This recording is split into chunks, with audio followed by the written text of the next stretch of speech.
I love a guy mowing a bad lawn for somebody for free. That guy that fixes all those terrible lawns is great. And I didn't know I liked lawn mowing, but there's something about it.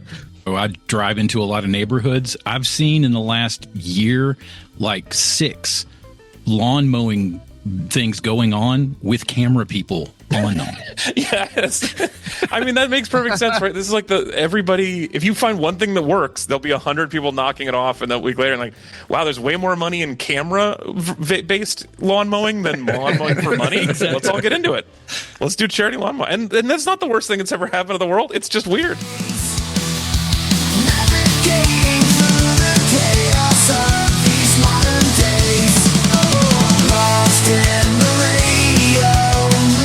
Hi, everybody. Welcome to Radio Labyrinth. He's back.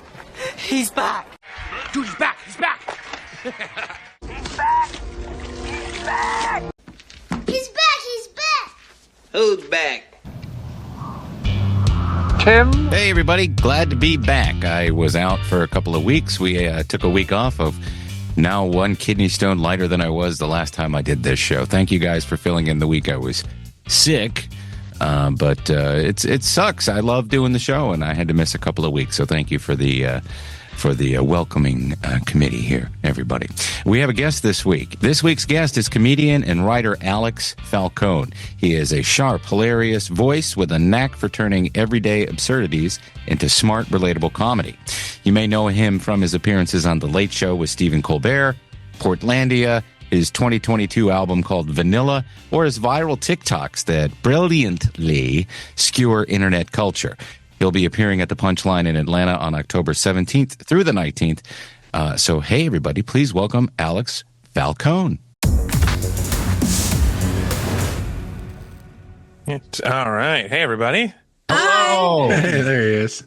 How's it going? Well, welcome to the show. We look forward to you being at the Punchline. Let's say when those dates are again. You're going to be at the Punchline October 17th and the 19th, and people can get tickets at punchline.com. We're going to the 6 o'clock Saturday show because we're old, and the cake is better. Have you done the Punchline before?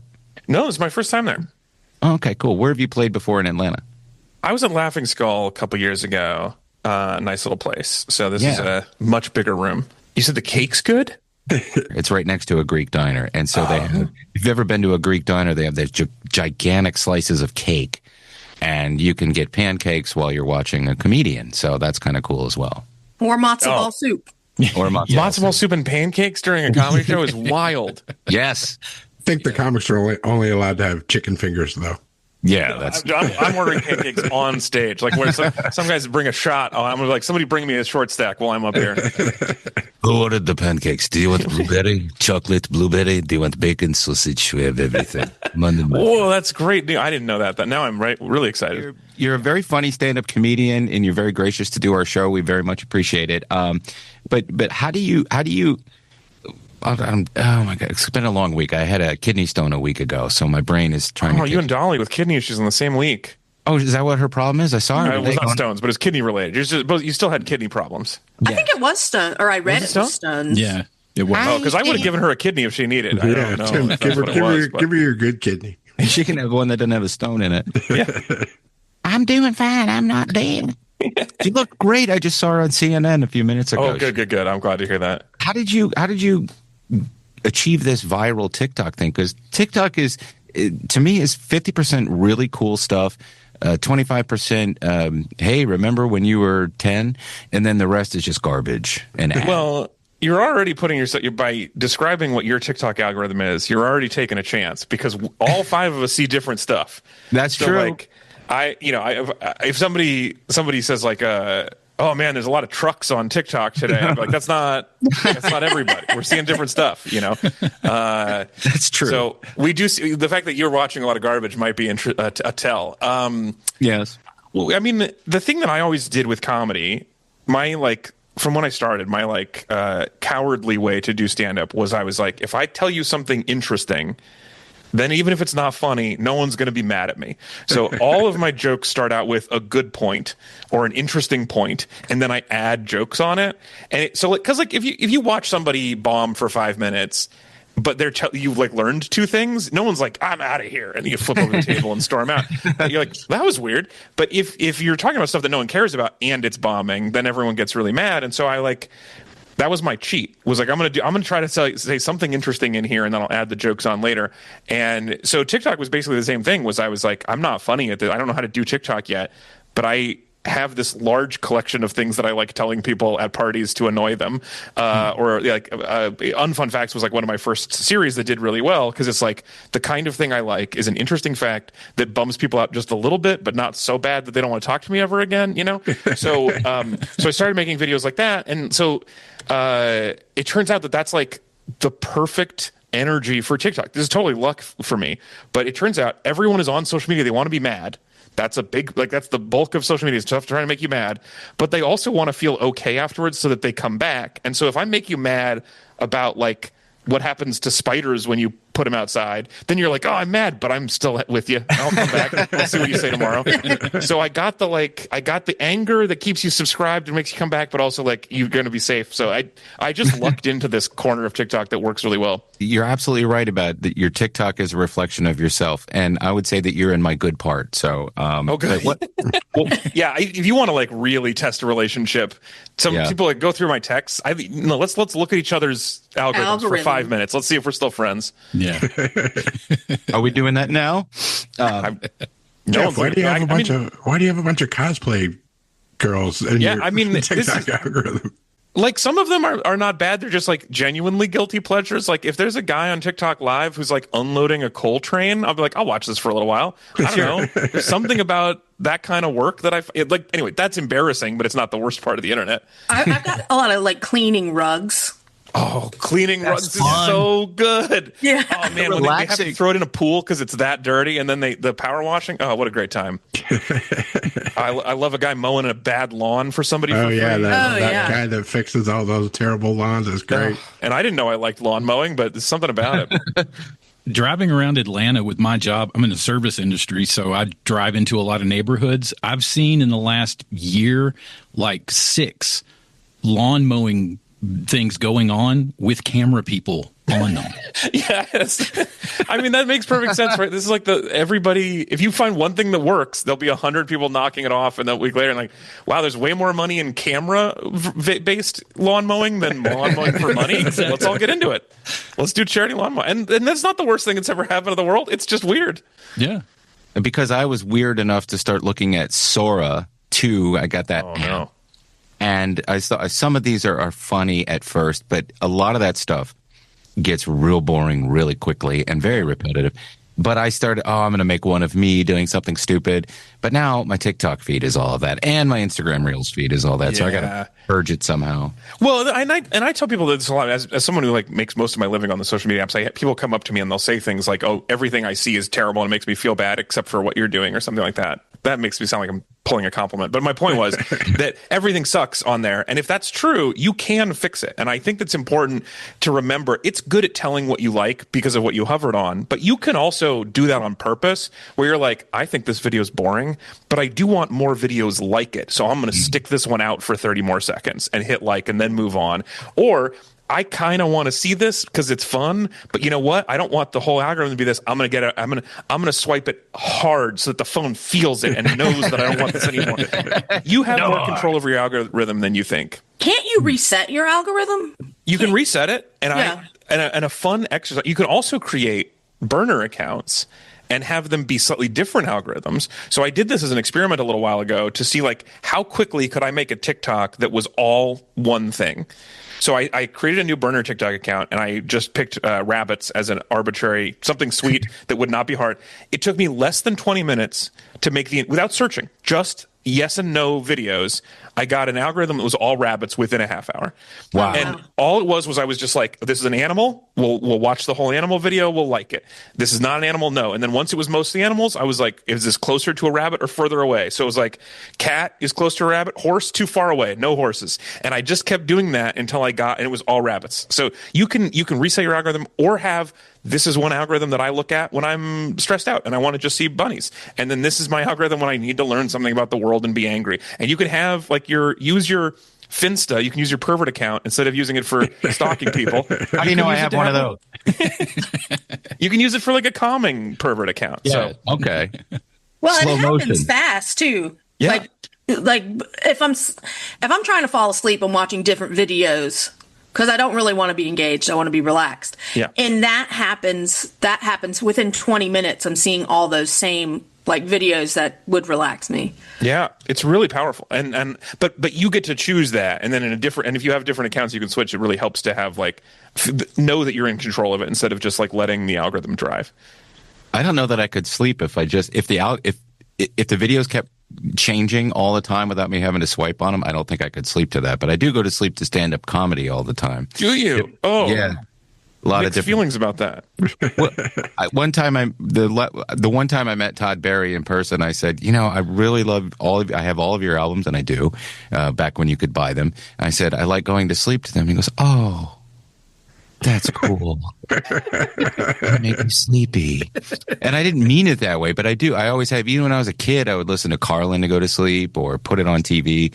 That is very strange. Like Todd is a perfect answer for that because his voice is like that. Mm-hmm. But man, if somebody told me I listened to you to go to sleep, I don't know that would feel like a compliment.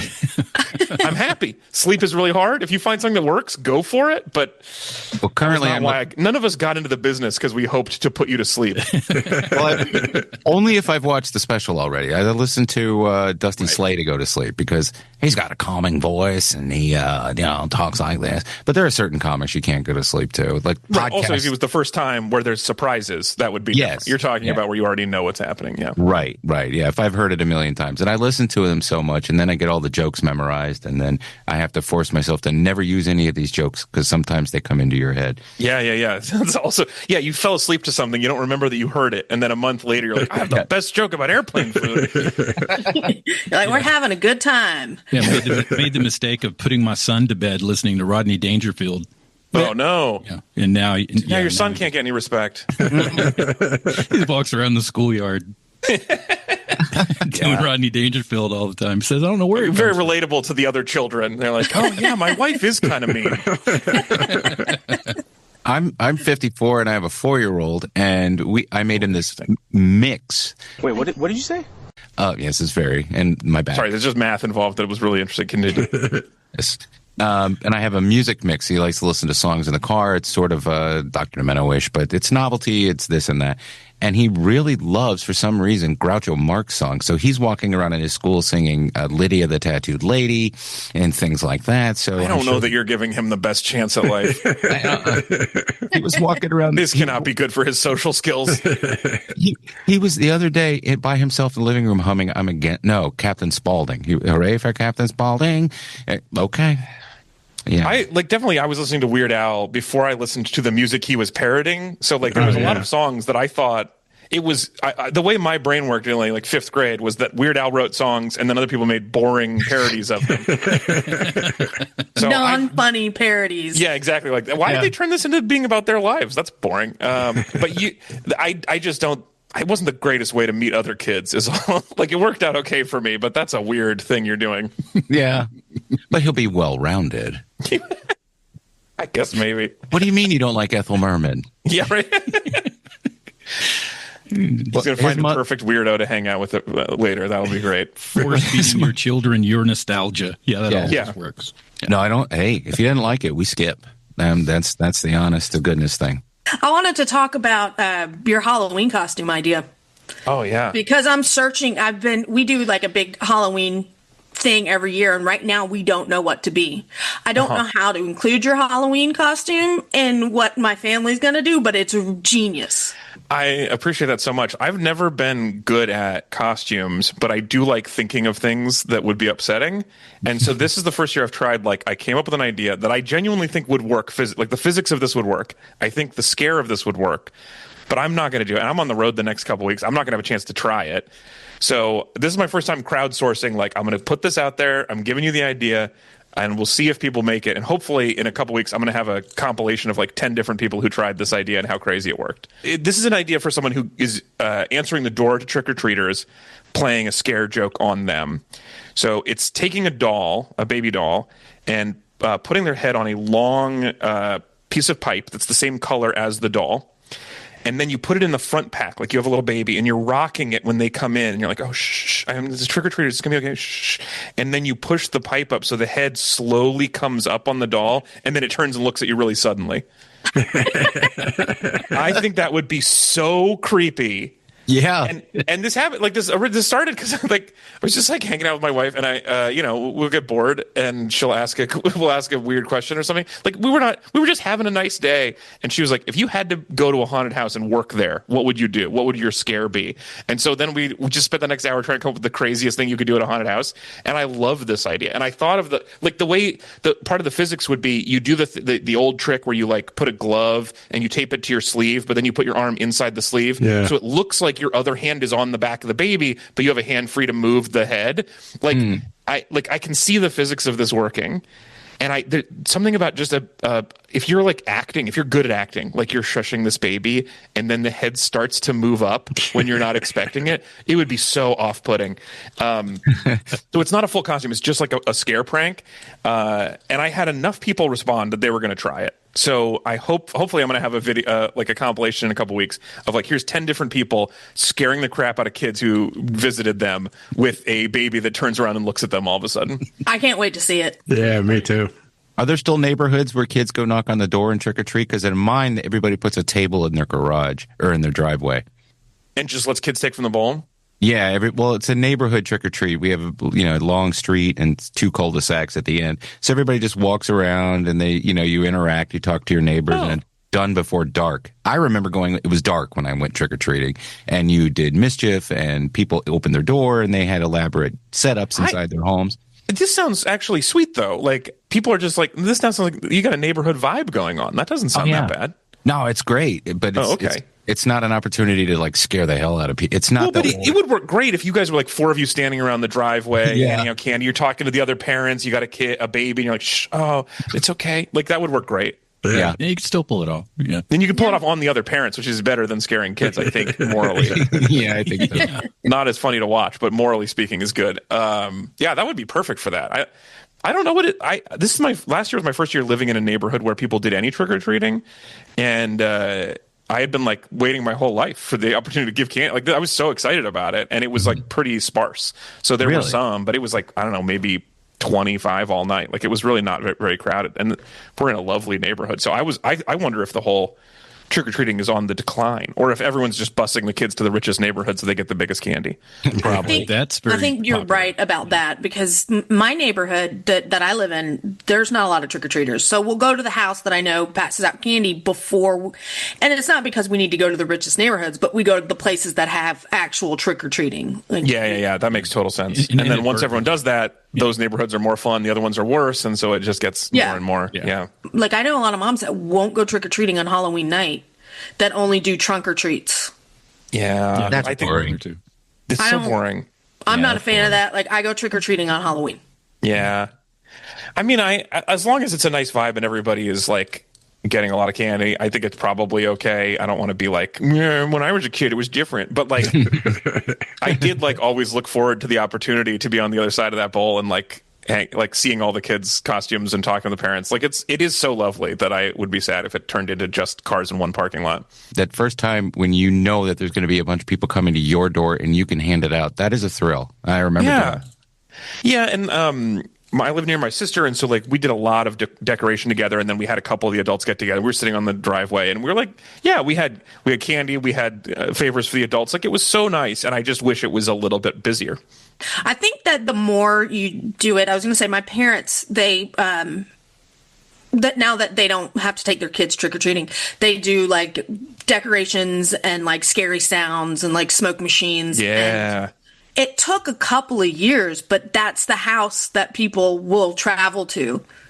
Oh, yeah. I mean, get the candy. So it's like the more you do it, the more you'll be like, no, there's a good house down the street. You got to put your time in. Yeah. I mean, it's tough because LA, like every scenic designer in the world lives here. I mean, you guys have stolen a bunch of them, but a lot of scenic designers live here. And so they like set up, and there are like houses that seem like they make a full-time living on donations from their, like there's a house in Burbank that we went to last year that has like 12 full-time actors at the house in front of it as part of the display.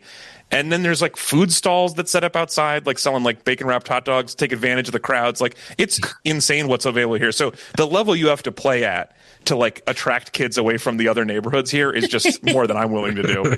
Yeah. You got to be in a different tax bracket to be able to do that. Yeah.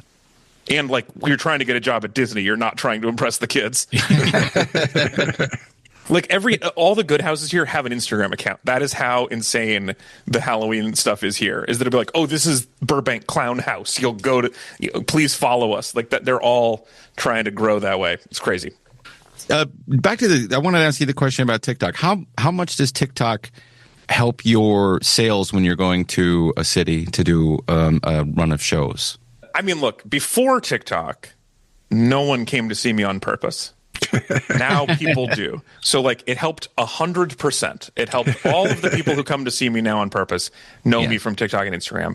Yeah. The weird thing about what I do is because I do sort of like funny but like semi-educational content, but like with some swear words. Like I do a weird thing that is not stand-up. I have a pretty good number of followers now on the platforms. If they had followed me just for stand-up, I would sell 100 times more tickets. I would sell so many tickets because you'd be like, oh, the guy who I like doing stand-up, I'm going to go see him do stand-up. No one watches my video and is like, I should see if he does live shows in Atlanta. Like, it just doesn't happen. Right. And also, you guys all know, if you've seen comedy now, if you go to see somebody at a club who is famous on TikTok for a thing that is not stand-up, the show's going to suck. Yes. Like, you should not do that. They're going to show a couple of their videos. They're going to do a Q&A. It's going to be rough. And no one's going to see that person twice because it's going to be like, oh, we saw them there in the same room. I did stand-up for 15 years before I ever did TikTok. So the people who come to see me for my scam videos, then like they see me do stand-up and they're like, oh, that's not what I was expecting. This was stand-up, like a professional stand-up person. Like, so I am the evening I provide is a pleasant surprise. That's what I'm selling. Is you didn't know this is what I did. You came here on it. You took a chance on me. This is better than you were hoping. And that's very satisfying, but it's not the same number of tickets as if it was obvious that I was doing the thing that I do on the internet. So right. I do have to bank shot in. I have to explain to people that I do stand up and that it's going to be okay. And that takes some extra work. So it helps sales, but also like the thing about TikTok, especially, I can't make a video that's like, hey, I'm coming to Atlanta. No one will watch that. You would swipe like that'll get 10 views. Whereas if I tell you, the story of Bass Pro Shops, that'll get 1 million views, like whatever. Like that's a different thing. And so it's hard to market, and you can't put in the middle of a Bass Pro Shop video, by the way, I'm doing stand up in Atlanta. Like that doesn't make any sense either. So it is a marketing bank shot, I will say, but it is also the only reason I have a career. And so that is kind of interesting. And I ask, the reason I'm always curious about stuff like that is because I've been in radio since, 2000, but doing on air really since 2005, 20 years, whatever.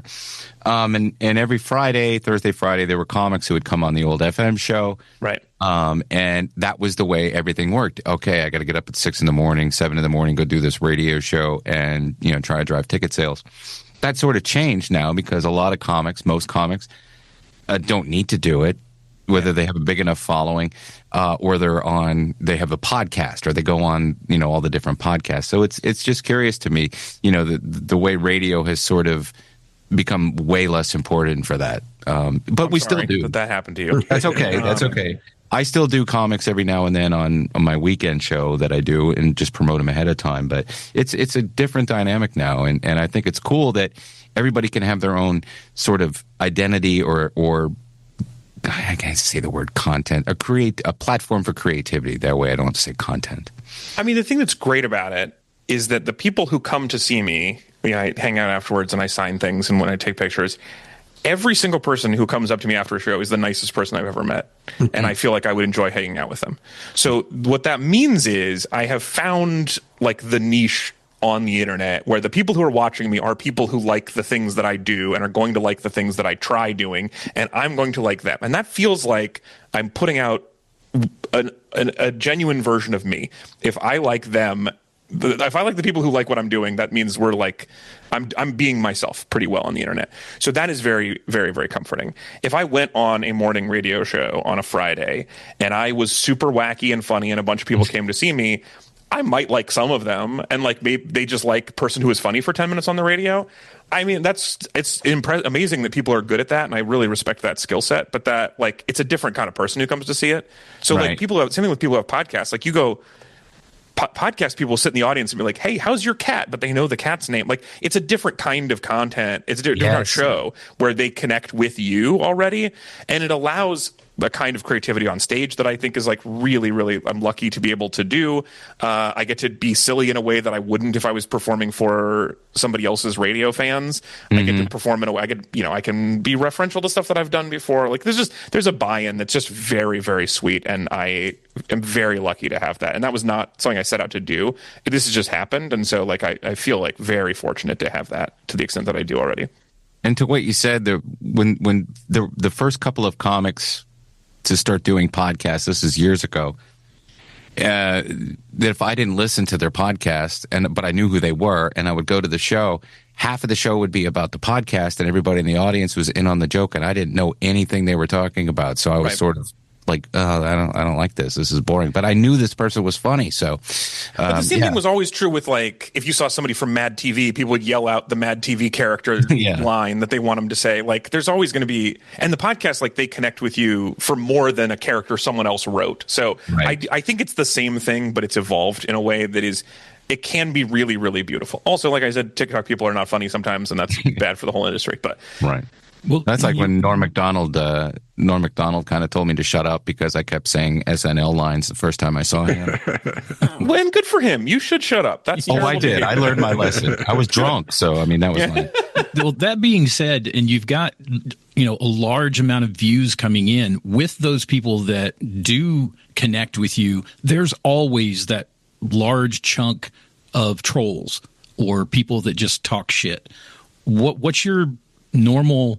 Did you just ignore them? Do you have a set way to handle your trolls? Or I'll be honest, I don't get that many trolls, man. I don't know if it's what I'm doing, the way I'm structured, the kind of stuff that I'm doing. I am in a like I said, I like to make you a little mad, but not like super duper mad. So I'm not getting people like your response is usually not to be mad back at me because of the stuff I'm doing.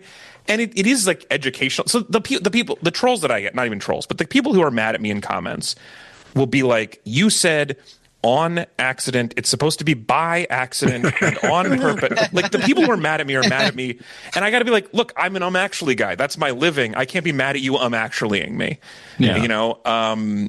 Every once in a while I'll say something offhanded about, like, I don't think the TikTok dogs who press buttons really know what they're saying. And then I'll get a lot of talking dog fans who will be mad at me. But I don't have like general haters. Like, people mostly just like are interested or not. And if they're interested, they're like in the world enough. So I mean, I don't have to ignore it. It mostly does not happen. That's great. I'm very, very fortunate. Obviously, if I was a woman, it would be different. If I was political, it would be different. Like, there's a lot of things that I could do that would like open me up to more of that. But people mostly in my comments are super duper nice also. And that's part of it too is I'm generally trying to be nice. Like, I'll delete comments if you're a certain kind of annoying because I don't feel like you get to be saying you're, if you don't believe science things, if you're going to tell me the world is actually flat or whatever, I'm going to delete that. There's plenty of places on the internet you can go be stupid. You don't have to be stupid. You don't get to be stupid on my page. This is where my people hang out. I want people who like my videos, if they scroll through the comments, to have a good experience also. So I like comments that have the vibe that I want to cultivate in the comments, and I will delete stuff if it's shitty. And one thing I will not tolerate is I don't let people in comments be mean to each other. So if I see people in the comments starting fights with each other, I'll just delete both of them and not let you be there because I don't think there needs to be more of that. So mostly in my comments, if you flip through them, generally, especially the top chunk, is people playing the game. They're riffing. They're having like they'll riff on the thing I had. They'll like for the Halloween costume video. Like, there's a bunch of people suggesting physical changes to make it scarier, like ways you could manipulate the design. Like, people are playing along. So yeah, right. I have made this corner of the internet that is largely pretty nice, and that is the kind of people I want to hang out with. And so, like, that's, like I said, that's who comes to the show. That's who's in the comments most of the time. And awesome. That's where I want to spend my time. So I don't have to go away to the bunnies every night because I got these people who are nice that's to me. Great, in my comments. That's awesome. So great that you took the time. You take the time to make that. You curate it for yourself, for your own happiness, but also the user's experience, which is, you can't do that on Oh, well, there's a lot of apps you can't do that on. You can't do that on X, for example. Yeah, I'm not putting a lot of effort into the X count. No, there's no point. If you're not actively engaging people to argue with them, you're not going to get any engagement on that. Right. And it used to be much different, but we all like what you do very much. Do you have a couple of accounts that you recommend following? Yeah. Maybe comics or other people that you really enjoy on TikTok? Such a great question. Well, right now, I mean, the main thing that I'm following on TikTok, it's Spooky Lakes Month. So if you're not already familiar with her, you have to follow Spooky Lakes Month. I'm seeing one nod and three not. Okay. So Spooky Lakes Month is I don't even think she's actually a scientist, but she's like an artist and a writer, and she's brilliant. But she does every day for October, she tells you the story of a lake where people die. We have one here, Lake Lanier. Lake Lanier, yeah. Yeah. I'm sure she's done a Lake Lanier video at some point because she's been doing this for like 6 years. But now it's and she's done it for long enough that like it's oceans that are spooky too. But it's just like creepy things that happen in water. It's the weirdest thing that this is so good, but it's so good. So she's like she's an excellent writer and curator of the stories, but like she's just going to talk about spooky things that happen in lakes, and it happens every October, and everybody freaks out, and it's great. It's like a really a super interesting thing to be hanging out with. And it is the kind of thing where I'm like, I'm learning something from you. Your sense of humor is right for me. We're not getting mad about things. Like that's right in my sweet spot too. So I love Spooky Lakes. Is she Geode Soros? Yes. Geo Rutherford is her name. She's an artist and a writer and does a bunch of other stuff, but she got famous for Spooky Lakes, and it's great. We're also on this episode talking about it is spooky season, Halloween season. Is there do you have a go-to Halloween movie that you watch every year? Maybe you and your wife like both at the same time, or something that you've always enjoyed that you like, a tradition you watch every year? So our tradition, we do not like horror movies, my wife and I, but our tradition has been to watch one thing to scare the pants off ourselves on Halloween. And we've done this for several years. And this is probably this is the most I've ever felt hurt by her. At some point a few years ago, it turns out she loves horror movies. I thought we were in this together, and she switched. And so it grew from one, and we were both scared, to now it's like 4 that I have to sit through, and she's kind of enjoying it. So that has been getting so the tradition now is that I say, let's do one movie, and she says, what if it was 2? And then it's 5. That's our new tradition. And mostly what we've been doing is trying to do like more classic horror things. Like all the big 80s slasher movies that we didn't get to see as kids, but also like the tier that has made not just horror fans but regular movie fans really has gotten in. But I hate all of them. I wish this didn't have to happen. I like a spoopy movie, like I like a movie, like a Disney Halloween movie. I like Hocus Pocus. Like Hocus Pocus, the best. It's the perfect example. It's goofy, it's fun, it's got the Halloween thing, but no one's getting stabbed. Anyway, that's more my speed. But the tradition is just me saying let's fewer and her saying more, and she wins. Yes. Well, that's good. No, but the child's soul is getting sucked out of their body. Nobody's getting stabbed, but that's true. That is true. And there's a lot. There's enough. I can handle it, but or like a Casper. I'd suggest a Casper for where he's cute and he's a ghost. That's fine. What's the and then he turns into Devon Seawa, which I think actually is the reason why she liked it as a kid, but now is weird. That's mine. I don't understand why it's fun for people to be scared. I don't get that part. That's not, my body is not wired that way. Let's watch something funny. We don't need this. Why is this good for us? Yeah, there are good horror comedies, but the gratuitous one was, what's the one, Dustin, with that stupid clown? It's just, there's no story. It's just this clown killing. Terrifier. Yeah, there's no point to those movies. I watched those. I'm like, what is this? I couldn't even get through that movie. I was like, this is just stupid. It's just gore porn. That's not. Fortunately, that's not her thing either. So she's like, she looks up lists of classic horror movies that everybody agrees are actually very good. We watch The Shining or whatever, and I'm like, okay, this is way too scary for me. Let's keep the lights on, but also like I can see what's going on, and it's good work.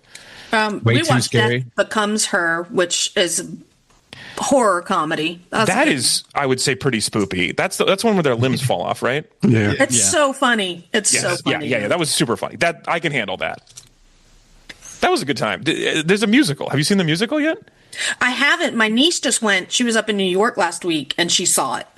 And did she have a good time? Oh yeah, she had a great time because I was watching the movie last week because it just had to come out on Netflix again. It was streaming on Netflix, and I had texted her. I was like, "Hey, have you ever watched Death Becomes Her?" And she was like, "Ironically enough, I just saw it on Broadway in the theater tonight." Of all the things to pull like this weird 80s horror comedy that I had not heard much about, and then all of a sudden it's on Broadway. What a great... People are delightful sometimes. What a weird choice. Good job, everybody.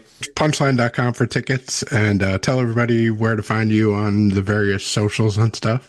Yeah, I mean, my name is Alex Falcone, like the Batman villain. And if you, sometimes there's an underscore, sometimes there's not. I can't remember which is which. But if you know how the internet works. If you look for Alex Falcone, you'll find me. If you look for Is It a Scam? Yup, you'll find me. If you look for Unfun Facts, you'll find me. Like I'm around. You'll figure it out. Well, we appreciate you taking the time tonight to talk with us and have some fun. We certainly all had a great time. This is more fun than if I had to wake up at 5 a.m. to go to your radio station and talk for 6 minutes before the traffic and weather together. So thank you for doing it this way instead.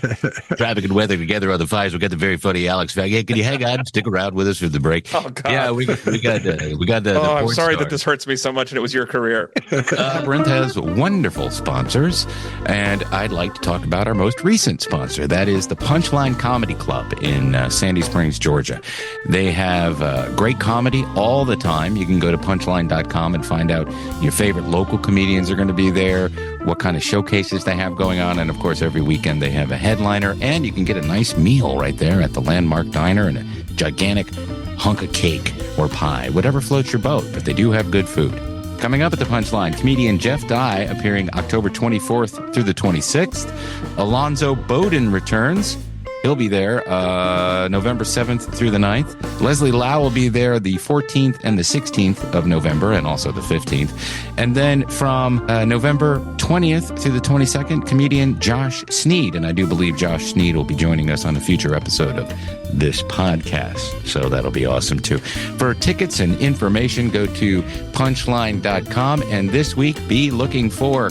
Well, if you're a Patreon member, look for it, how you can win a pair of tickets to see an upcoming show at the Punchline.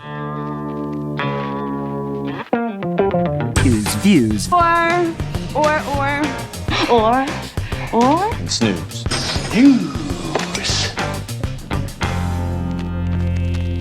Let's do views for Snooze. Yeah, last week we didn't do one because you had your freaking kidney stone. But it would have been Play Dirty, that Shane Black movie on Prime, which was really good. I enjoyed it very much. It's like one of those 70s, 80s caper movies. Yeah, the soundtrack's really good. Yeah, I enjoyed it a lot. And Monster, the Ed Gein story, which I watched the first one.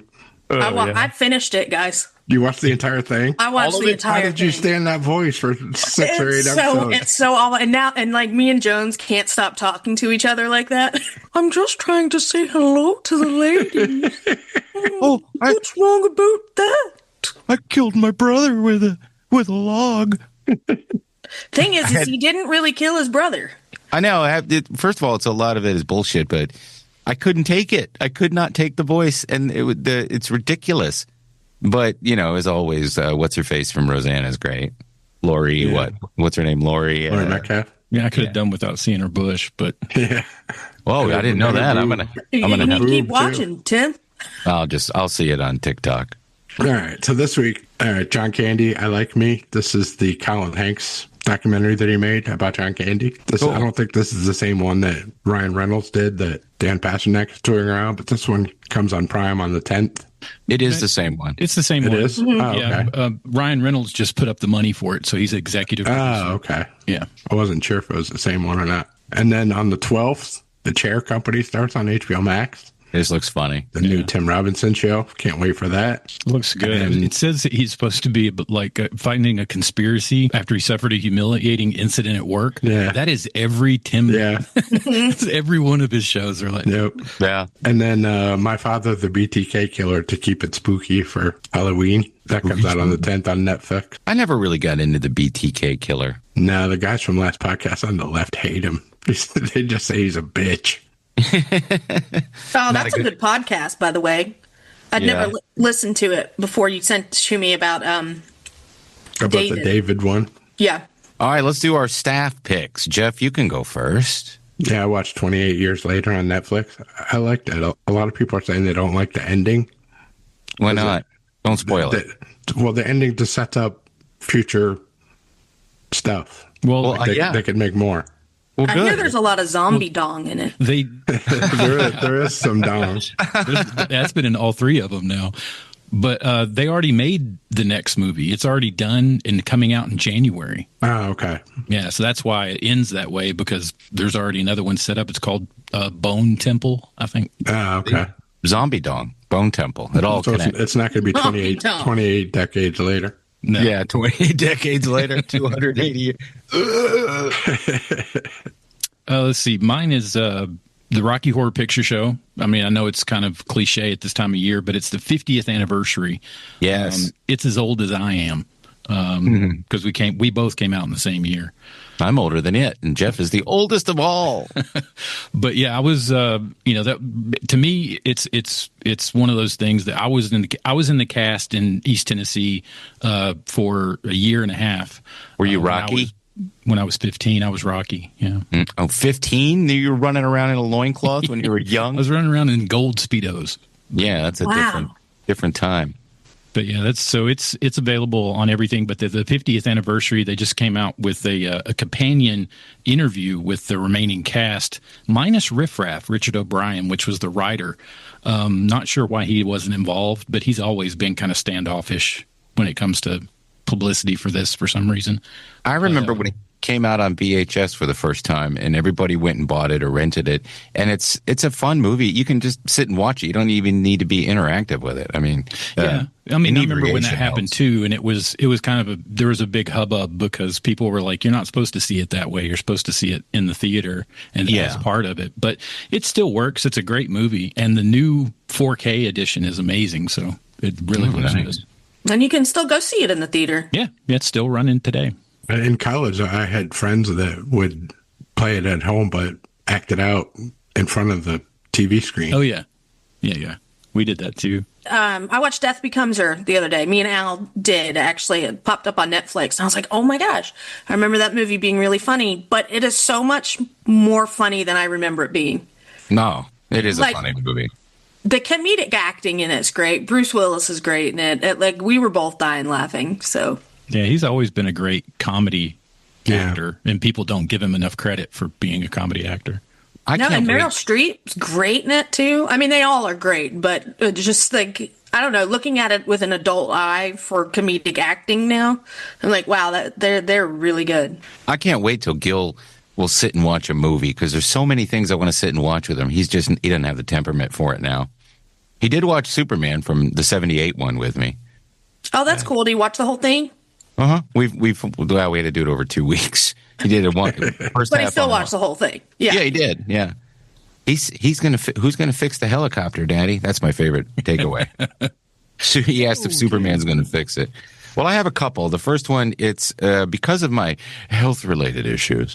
I've been a little behind on my spooky season movie watching, but I kicked it off last night by watching Phantasm from 1979, which is the first horror movie I ever saw in a movie theater. And I was with this other kid named Mark. This was in Wellsboro, Pennsylvania. So our parents let us go see this movie, Phantasm, which opens with a nude scene or a sex scene in a cemetery. And that the woman in that movie who played that lady, you know what I'm talking about? That scene is Kathy Lester. She was the lady in Lavender, which was the female. It was the female embodiment of the Tall Man, Angus Scrimm playing the Tall Man, of course, the funeral director. That movie to me holds up. It's very 70s. It's very dark. But you had Reggie Bannister as Reggie, A. Michael Baldwin as Mike, who I'd love to get on this show sometime. Bill Thornbury as Jody, and just a cast of people that have done a lot of different things, horror movies, and gone on. But A. Michael Baldwin has had quite a successful career. But that ball and the tall guy and the little space Jawas and the cemetery field, that movie scared the piss out of me. And the reason I remember it so well, seeing it in the theater, was A, I was 9, and B, I had to poop during that movie, and they didn't have any toilet paper, so I had to use a Snickers wrapper. So and I remember that's traumatizing. Being a kid and seeing that movie, it's just stuck with me all those years, Phantasm. And so I watched it again, like I said, last night. And I think it holds up. It's a scary movie. I kind of want to watch the rest of the movies, but I'm also trying to get through all of the Halloweens, and that means I'm going to watch the first Halloween, the 1978, and then I'm going to watch the other 13.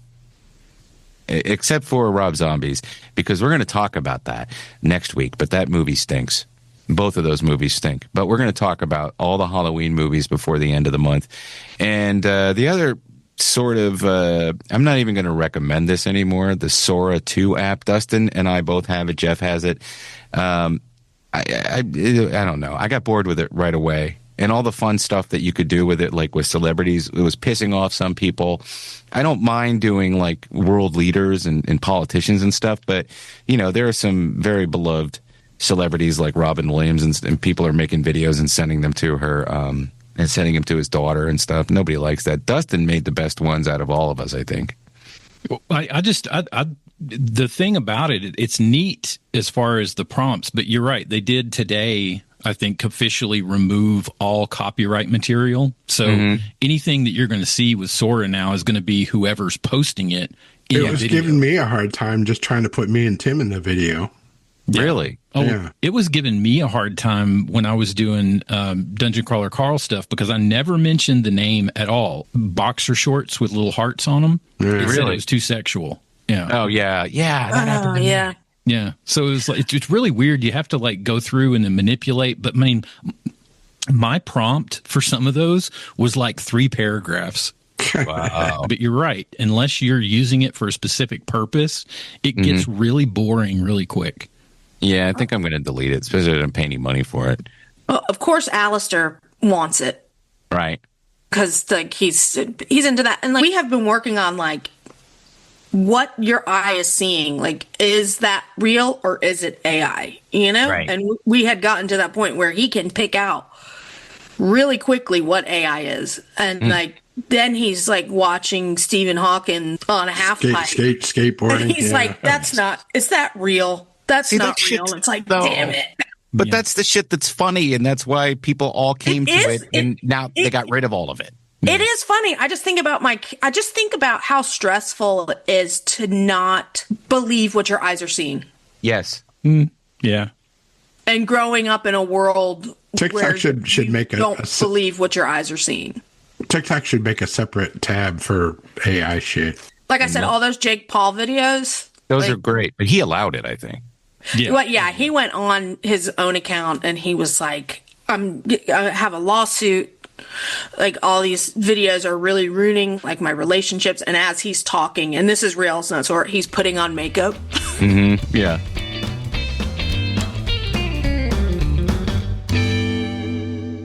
Hey, Radio Labyrinth has sponsors. In fact, we have 2 delightful sponsors I'd like to tell you about right now. The first one being our longest sponsor, Atlanta Pizza in Euro in Conyers, proudly serving the East Metro Atlanta area for over 40 years. Atlanta Pizza in Euro is the place to be, proudly serving you the best pizza and gyros in the city.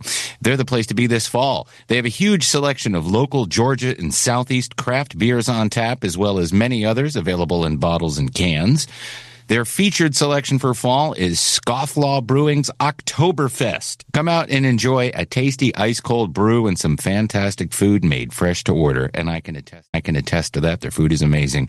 I'm talking about some of the best gyros, pizzas, hot subs, and Greek and Italian specialties around. Stop Monday through Friday from 11 to 9 p.m. and Saturdays from noon to 9 p.m.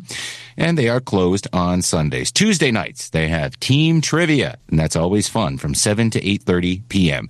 Their food truck is also available. So if you're interested, call Mike at 770-483-6228 for more details or to schedule your private or corporate event.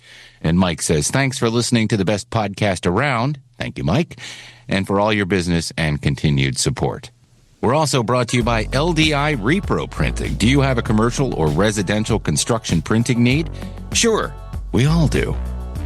Well, what are you waiting for? Contact LDI Repro Printing of Athens. They've been in Athens, Georgia since 2005, which, if you're like me and good at math, is 20 years.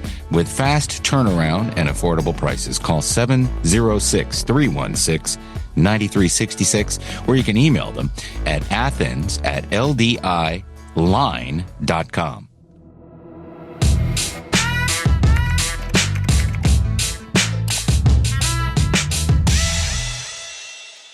if you'd like to become a Patreon member of this podcast, Radio Labyrinth, just go to patreon.com/Tim Andrews, and you can find out how to become a Patreon member.